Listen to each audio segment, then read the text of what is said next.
As primeiras palavras de uma criança são um marco na vida da família. Quem nunca? Fala mamãe, não é? Mas antes do mamãe e do papai, existe todo um processo de desenvolvimento que começa muito antes do que a gente imagina. Sons, balbúcios, interação, audição e estímulos fazem parte dessa construção que acontece principalmente nos primeiros anos de vida. Mas quando a gente começa a falar, como será que acontece isso? O que é esperado em cada fase e quais sinais merecem atenção? Então, para esclarecer essas dúvidas, o Viva Tarde recebe hoje a fonoaudióloga Natália Faloni Coelho. É isso? Seja bem-vinda. Tudo bem? Boa tarde. Boa tarde. Seja bem-vinda. Tudo bom, doutora? Seja bem-vinda. Fica à vontade com a gente. Seja bem-vinda. Quando a gente fala da fala, as mães, eu acho que já ficam sempre muito preocupadas, né? Ai, meu filho tem tanto tempo, não falou ainda. Sim. Se a gente for pensar bem do comecinho, o choro seria a primeira fala de uma criança? É a primeira forma de comunicação, né? O choro é a primeira maneira que a criança consegue expressar. Interessante que, né, nos primeiros meses, os próprios pais ou os cuidadores, eles já vão aprendendo a diferenciar os tipos de choro. É verdade. Então, já conseguem perceber se o choro mais ameno pode ser uma simples troca de fralda, um choro mais estridente, mais agudo, pode ser fome, pode ser dor. E nesses 3 primeiros meses de vida, os próprios cuidadores já vão aprendendo o que a criança está comunicando através do choro, né? Isso é muito bonito. E, Natália, aquele esquema que quando o bebê tá na barriga da mamãe e você fala com o bebê, tanto o pai quanto a mãe, sim, e parece que ele reconhece. Sim. E quando ele nasce, quando você fala do mesmo jeitinho ou canta uma música que você, sim, cantava quando o bebê tava ali no forninho, ele realmente entende? Ele consegue escutar? Sim. A partir da 20ª semana, a audição já começa a ser formada ali durante a gestação. E a partir da 24ª semana, o bebê já vai começar a diferenciar algumas vozes. Então, esse 3º trimestre é muito fundamental que a gente esteja lá comunicando com a criança, cantando, interagindo, que ao nascer ela já vai ser capaz de reconhecer aquela voz que ela escutava dentro da barriga. É muito especial, incrível, né? Nossa, é maravilhoso. É muito incrível. Quando a gente fala das palavrinhas, né? A criança vai dando indícios de que vai falar primeiro, sim, às vezes até do que andar. Sim. Como que a gente observa? O desenvolvimento da fala, ele começa logo cedo. Então, a partir ali nos primeiros meses, a criança já começa a fazer movimentos com a língua, com a boca, com o céu da boca, que a gente chama de palato, tudo ali numa forma de exploração, como se fosse uma brincadeira. E a partir desse 4º mês, né, de nascimento, ela já começa algumas produções, né? Então, primeiro com sons guturais, que é o famoso angu, né? Que todo mundo fala. Depois vem os balbucios, que vão ficando cada vez mais elaborados, que são as repetições de algumas sílabas, né? E até chegar no momento que realmente a gente percebe que surgiu uma palavra, né? Então, é dessa forma, desde o início, nos primeiros meses, até ela completar ali por volta de 1 aninho, onde, né, as primeiras palavrinhas começam a aparecer. E quando o vocabulário começa a ficar um pouquinho mais extenso, ela consegue montar uma frase, eu não quero, eu não vou, e daí começa, né, aquela tagarelice. Isso, Gabi, vai acontecer por volta dos 2 anos de idade. Então, a gente sabe que algumas crianças com 1 ano e meio, 18 meses, elas já vão começar a juntar 2 ou mais palavras, e a partir desses 2 aninhos, que ela vai ser capaz de começar a estruturar as primeiras frases dela. Por isso que a gente tem que sempre estar atento se ela está desenvolvendo ali desde pequenininha, para chegar já com 2, 3 aninhos com uma boa comunicação, né? Com 3 anos ela já tem que estar sendo entendida pelos pais ou pelas pessoas de maior convívio. E a gente já vai observando desde bebê alguns sinais que está tudo bem ou que não está tudo bem. Boa, é isso que eu ia perguntar. Em relação, tem algumas mães que ficam preocupadas, né? Sim. Meu filho não fala e tal. É nessa fase, como que a gente consegue descobrir, por exemplo, que a criança tem um problema de audição, de repente, ou que ela tem algum transtorno, ou até mesmo aquela coisa de que a gente gosta da criança falar errado, porque é muito fofo. É fofo, é bonitinho. Mas, às vezes, ela vai continuar falando porque é fofo e, às vezes, realmente ela tem um problema de fonética. Como é que a gente descobre? Então, o que a gente pode fazer, na verdade? Por volta dos 18 meses, essa criança ela já tem que estar falando entre 10 e 50 palavras. Isso é um score, né? Pra gente chegar lá com 2 anos com uma fala um pouquinho mais elaborada. Se nesse meio tempo ali de 1 a 1 ano e meio, você chama essa criança, não olha, você chama, ele não olha.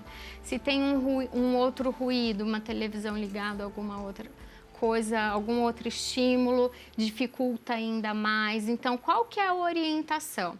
1 ano e meio, essa criança não está falando as primeiras palavras ou está com um repertório reduzido, que é isso, menos de 10 palavras.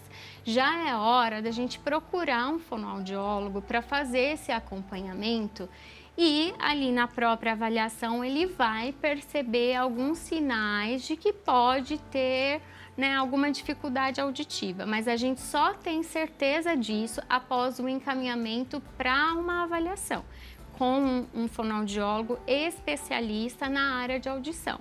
Então, para cada idade, a gente tem exames específicos que a gente consegue fazer nesse bebê. Então, o primeiro sinal é você chamar o nome, que é algo que as crianças reconhecem, e essa criança não te atender, não te olhar, não fazer um contato visual. Aconteceu um barulho alto, essa criança seguiu ali sem nenhuma pausa, não percebeu. Então, se ela está muito desatenta ao som, já é o momento de procurar uma avaliação.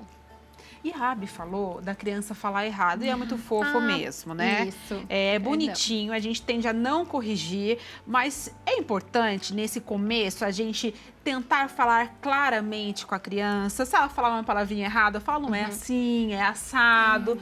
E nesse contexto também, pais que falam muito, tipo a gente. Ajuda no desenvolvimento ou não? Não. Ajuda. Ou confunde. Então vamos lá. A primeira questão que você trouxe. É importante você dar o modelo correto. Não necessariamente você precisa corrigir. Então, a criança, ela vai começar a falar as primeiras palavras, às vezes marcando a sílaba mais forte, né? Com mais energia acústica. Então, a sílaba mais alta, que é a sílaba tônica. Então, bola, ele vai falar bó. Aí você, ai, filho, a bola, e dá o modelo. Entendi. Tá? É assim, na brincadeira, na interação que a gente vai ensinando. Porque eles não têm maturidade para você falar assim, filho, não é bola, é bola. Porque ele nem conseguiu adquirir esse outro som, dessa outra consoante, que seria o L, que ele vai adquirir um pouquinho mais velho. Então, a gente tem, assim, que valorizar o que a criança está entregando em termos de comunicação e fala, dando o modelo correto, sem a necessidade da correção. E, né, depois de um certo tempo, não reforçar também essa fala que, apesar de muito fofinha, né, não é a correta. Então, à medida que a criança cresce, a gente vai fornecendo esse modelo para que ela sozinha vá escutando e fazendo a modificação. Certo? E a outra questão que você tinha me perguntado, né, sobre os pais que conversam muito, que falam muito, isso é bom, isso estimula desde lá da gestação. Porém, a gente tem que lembrar que é importante fazer pausas. Se eu falar pela criança, a criança resmungou, você vai lá e faz alguma coisa, ela não tem motivação para dizer. Então, ela precisa ter esse lugar no diálogo, né? A gente precisa fazer o silêncio para que ela tente preencher. Para que exista um diálogo. Exato. Né? Comunicar. Para que exista um diálogo. A gente tem uma bancadinha aqui, você trouxe algumas coisas. Ai, sim. E eu queria que você mostrasse pra gente. Sim. São objetos para incentivo, é isso? Vamos lá? Eu trouxe os brinquedos pra gente mostrar a Pode forma vir aqui atrás, não sei se fica melhor pra você. como a gente pode interagir com a criança. Então, vou só levantar essa aqui, coisa. Vou mostrar aqui através dos animais como que a gente pode interagir. Você não vai ficar pedindo para uma criança de 1, 2 aninhos só nomeação. Então você vai falar, que isso? Que isso? Né? É comum fazer isso. A gente acha que é assim, Sim. né? Outra coisa que eu trouxe aqui também, já vou mostrar como que a gente faz, é um objeto que tem aqui algumas cores, né? Tem até as cores primárias. E a gente fica muito preocupado de ensinar cor, de ensinar número, de ensinar letra para criança, sendo que o ideal é a gente ensine o básico, é dar oi, é dar tchau, né? São outras. Então, trouxe essa dica para vocês. E em relação aos brinquedos, por exemplo, como que a gente pode ensinar uma criança a falar, aprender o que é o animal, o som que ele faz? Pode ser através das musiquinhas, então eu adoro a musiquinha do Seu Lobato, então a gente fala, né? O Seu Lobato tinha um sítio e nesse sítio tinha um cavalo. E aí vem as onomatopeias, que são o quê? Os sons que os animais fazem. Sim. Aí a gente imita o som do cavalo, né? Depois vem o quê? A vaca. E aí tem lá, mu, mu, mu pra cá, mu, mu, mu pra lá, no meio da música. E a própria criança vai aprendendo que aquele é o som do animal. Às vezes, né, na maioria das vezes, a gente espera que antes mesmo de falar o nome do animal, a criança imite. A imitação é uma parte importante do desenvolvimento. E normalmente ela vai acontecer antes mesmo das primeiras palavras. As crianças, os bebês, eles já vão observando os movimentos que a gente faz com a boquinha a partir dos 5 meses, né? Então, assim, você dar o modelo no momento da brincadeira já é o maior estímulo que você pode oferecer para o seu filho, além do diálogo, né? Então, vai trocar a fralda, olha, a mamãe vai trocar sua fralda, olha aqui, dá uma fralda para o bebê maiorzinho segurar. Então, tudo pode acontecer de uma forma leve nas atividades do dia a dia, né? Então, eu trouxe esses exemplos para vocês. Tem os livros aqui também, ó. Aqui tem um livro que ele tem uma texturinha do pelinho do cachorro para mostrar, né? Passar o dedinho do bebê. Esse daqui eu usava com a minha filha bebezinha. Aqui tem uma outra textura. Aí você pode imitar. Nossa, olha a abelhinha, ó. Zzz, imita o som da abelhinha no contexto da figura. Tem que ser Então, algo divertido, né? Leve. Interessante, né? Que motiva a criança. O bebê fica assim encantado. E é muito né? bonitinho mesmo, É né? muito fofo. A brincadeira ensina. A gente tem que lembrar que as crianças gostam e precisam de Precisam. brincar, né? Exatamente. É na brincadeira que elas aprendem. Inclusive, né, a gente pode dizer que falar também, né? Muito bom. Obrigada, seja sempre Eu que bem-vinda. agradeço. Foi ótimo. Você gostou? Amei. Amei estar E com falar com vocês. fono, a gente fica até preocupada com a nossa gente, fala. imagina. Será que nós estamos falando corretamente? Né? Fizemos nosso aquecimento vocal. Obrigada, menina. Seja sempre bem-vinda. Muito obrigada. Belezinha. E olha só que legal isso, né? Você de casa, se você tiver alguma dúvida, aproveite. Os contatos dela estão aí na tela. Pode fazer pergunta, pode contar um pouquinho que depois a gente fala mais sobre o assunto. E se tiver mais dúvida, ela já volta. Já volta. A gente faz o segundo tempo. Boa.